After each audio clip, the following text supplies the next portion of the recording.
السلام علیکم دوستوں، ویلکم بیک ٹو اور چینل فائنڈ اردو۔ انڈیکس کا مطلب ہے فہرست، نشاندہی، حوالہ۔ انڈیکس کا مطلب ہے کسی چیز کی فہرست یا نشاندہی کرنا۔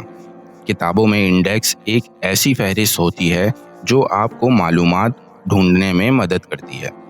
اس لفظ کا استعمال books, economy, stocks market index اور کمپیوٹر ڈیٹا میں ہوتا ہے۔ جیسے اسٹاک مارکیٹ کا انڈیکس اکنامی کی حالت دکھاتا ہے۔ Check the index to find the chapter on history.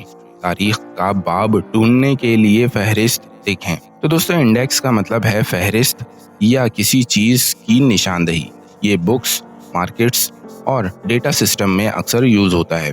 امید ہے آپ کو انڈیکس کا مطلب سمجھ میں آ گیا ہوگا۔ ملتے ہیں نیکسٹ ویڈیو میں۔ شکریہ۔